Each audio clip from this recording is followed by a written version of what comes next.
Assalamualaikum warahmatullahi wabarakatuh. Kawan, inilah pasca mundurnya Airlangga Hartarto sebagai Ketua Umum Partai Golkar, tafsir liar terus berspekulasi. Apa karena cawe-cawe Jokowi?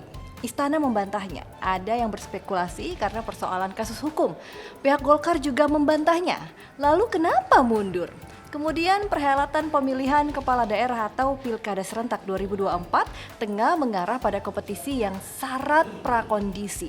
Tujuannya tidak lain dan tidak bukan untuk memuluskan jalan kemenangan siapapun calon yang diusung pihak-pihak yang memiliki kuasa dan kekuatan logistik.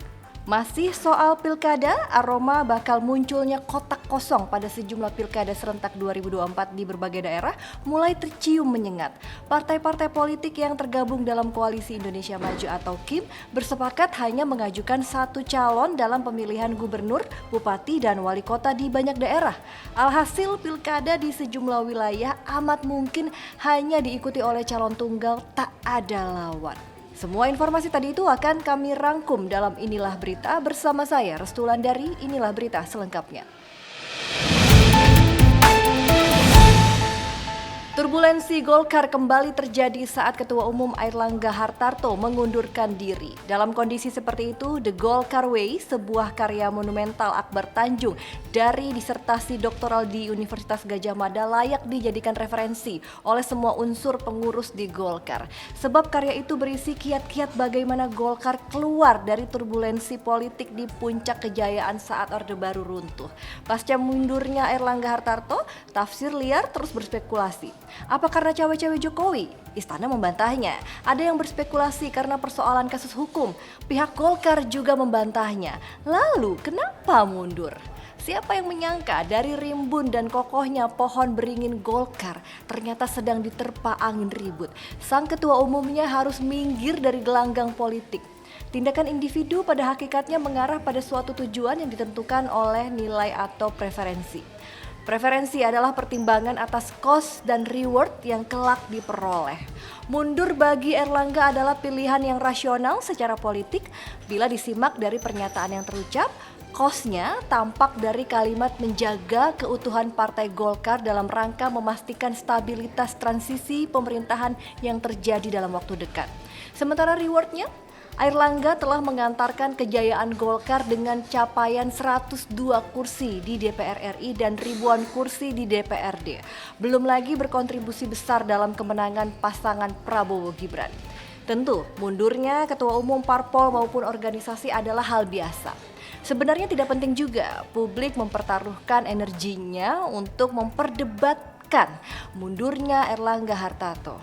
Namun yang jauh lebih penting didiskusikan adalah mundurnya Airlangga di saat pilkada memasuki masa krusial pendaftaran, yakni 27 hingga 29 Agustus mendatang.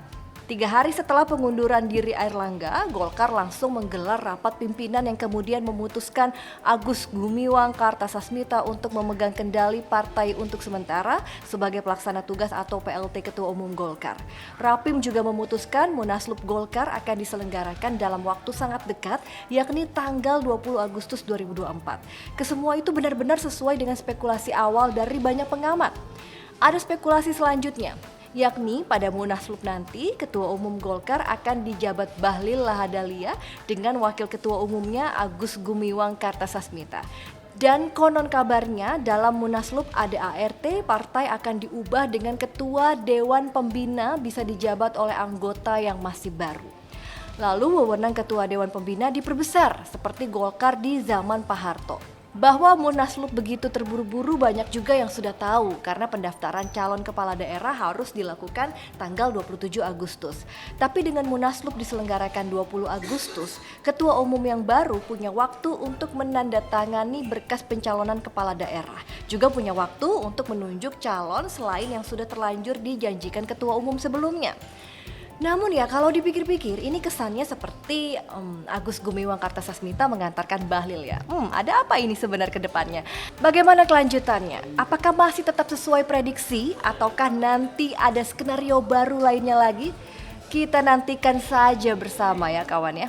Perhelatan pemilihan kepala daerah atau Pilkada serentak 2024 tengah mengarah pada kompetisi yang syarat prakondisi. Tujuannya tidak lain dan tidak bukan untuk memuluskan jalan kemenangan siapapun calon yang diusung pihak-pihak yang memiliki kuasa dan kekuatan logistik.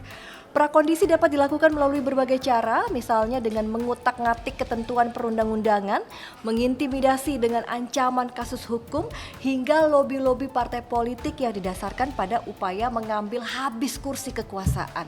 Hal ini jelas akan mengoyak keadilan dalam ajang kompetisi pilkada. Kebebasan untuk memilih calon kepala daerah pun terkekang. Kiranya tepat analogi yang dipakai Ketua Umum Partai Nasdem Surya Paloh. Sebuah kompetisi pilkada yang bebas dan adil diibaratkannya seperti berburu binatang di hutan. Sebaliknya, ajang pilkada bisa berubah menjadi layaknya berburu di kebun binatang ketika yang akan diusung sudah disediakan atau dengan kata lain telah dikondisikan. Praktik-praktik prakondisi dalam pilkada salah satunya dapat melahirkan pasangan calon tunggal melawan kotak kosong. Fenomena ini pertama kali muncul pada 2015, sejak itu sudah 4 pilkada serentak berlalu, kompetisi melawan kotak kosong telah berubah dari fenomena menjadi semacam tradisi yang lestari. Betapa tidak, jumlah pasangan calon tunggal melawan kotak kosong sampai dengan pilkada 2020 terus bertambah. Bila diakumulasi, sudah sebanyak 53 pasangan calon bertanding dengan kotak kosong dan hampir semuanya kecuali satu berhasil menang. Sebetulnya tidak ada yang salah dengan munculnya calon tunggal. Mahkamah Konstitusi juga telah memastikan pilkada tetap dilaksanakan secara demokratis meski hanya ada calon tunggal. Dengan berlandaskan konstitusi, putusan MK memberikan jalan bagi rakyat untuk memilih kotak kosong ketimbang tidak memakai hak suara juga dijamin. Kemunculan calon tunggal tidak serta-merta bisa disebut sebagai hasil rekayasa. Calon tunggal yang merupakan petahana sangat mungkin tak ada lawan karena didukung rekam jejak keberhasilan pemerintahannya. Tidak mengherankan juga bila calon tunggal menang melawan kotak kosong ketika hasil kerja dan kinerja mereka memang baik lalu diakui rakyatnya. Yang berbahaya adalah jika pasangan calon tunggal dipaksakan lewat praktik-praktik prakondisi. Bila itu yang dilakukan tentunya akan ada cawe-cawe lanjutan untuk memastikan mayoritas warga memilih calon tunggal hasil karbitan tersebut. Rakyat adalah yang paling dirugikan karena gagal mendapatkan calon pemimpin daerah yang terbaik. Pun terhalang kesempatan kandidat-kandidat potensial berkemampuan unggul untuk mengelola daerah. Kiranya kita perlu mengingatkan kembali kepada para elit politik agar sepenuh hati dan dengan kesadaran berbangsa yang luhur menjalankan perintah Undang-Undang Dasar 1945 Pasal 18 Ayat 4. Ketentuan itu mengamanatkan bahwa gubernur, bupati, dan wali kota masing-masing sebagai kepala pemerintahan daerah provinsi, kabupaten, dan kota dipilih secara demokratis. Demokratis dalam konteks kepemiluan di Indonesia harus menjunjung asas langsung, umum, bebas, rahasia, jujur, dan adil. Pada pelaksanaannya selama ini terjadi pilih-pilih asas alias ada 1, 2, atau bahkan mayoritas asas yang sengaja dilanggar. Praktik prakondisi di ajang pemilihan tanpa malu-malu dilakukan. Luka demokrasi oleh sayatan praktik prakondisi dalam pemilihan presiden yang lalu saja belum jua mengering. Apa jadinya bila demokrasi kembali dikoyak-koyak di pilkada? Demokrasi yang sehat akan melahirkan para pemimpin yang sehat pula. Sehat dari sisi integritas, kemampuan mengelola pemerintahan, sampai dengan ketulusan mengabdi kepada rakyat. Bukan pemimpin yang terkerangkeng kandang nafsu berkuasa. Tugas kita rakyat Indonesia juga nih untuk terus mengawal dan menjaga demokrasi. Jangan biarkan demokrasi kita dibajak oleh segelintir yang bermuara untuk kepentingan pribadi. Aroma bakal munculnya kotak kosong pada sejumlah pilkada serentak 2024 di berbagai daerah mulai tercium menyengat. Partai-partai politik yang tergabung dalam Koalisi Indonesia Maju atau KIM bersepakat hanya mengajukan 1 calon dalam pemilihan gubernur, bupati, dan wali kota di banyak daerah. Alhasil pilkada di sejumlah wilayah amat mungkin hanya diikuti oleh calon tunggal tak ada lawan. Masyarakat dihadapkan hanya pada 2 pilihan, memilih calon tunggal tersebut atau memilih kotak kosong sebagai bentuk penolakan terhadap calon yang tak srek di hati mereka itu.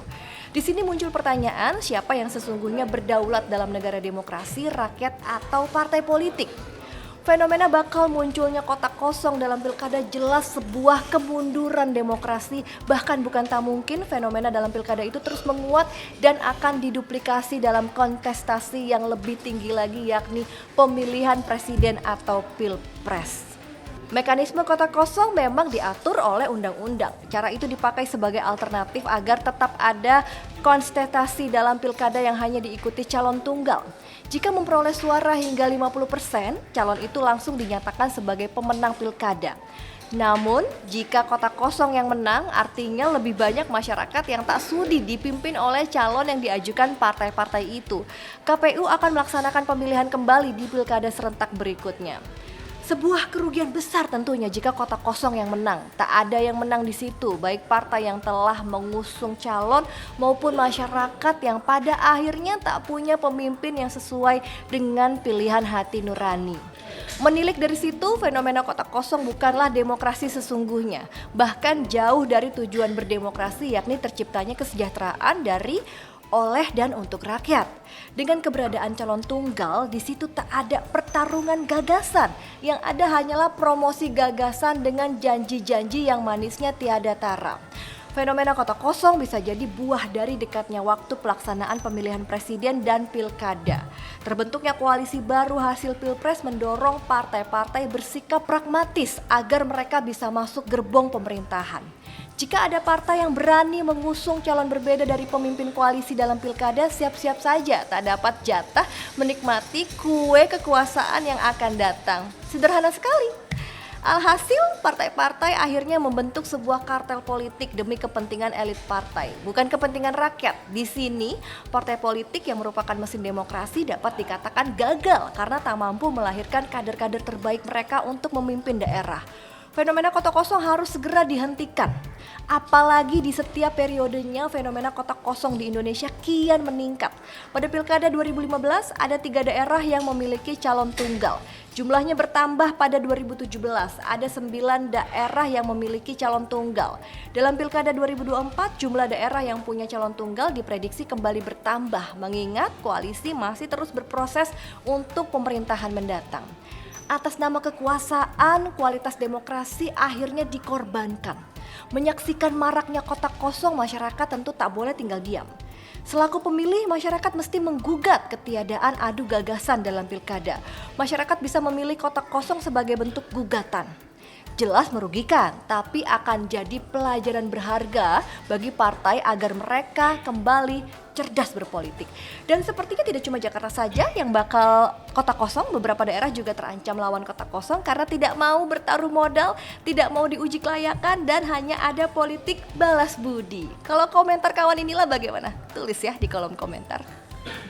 Demikian inilah berita kali ini, jangan lewatkan inilah berita berikutnya. Selalu ingat juga ya kawan untuk like, komen, dan juga subscribe ya. Anda pun juga bisa ikuti update berita harian seputar politik, nasional, olahraga, sains, dan teknologi hingga informasi hiburan serta gaya hidup hanya di inilah.com. Saya Restulandari, sampai jumpa, merdeka, dan wassalamualaikum warahmatullahi wabarakatuh.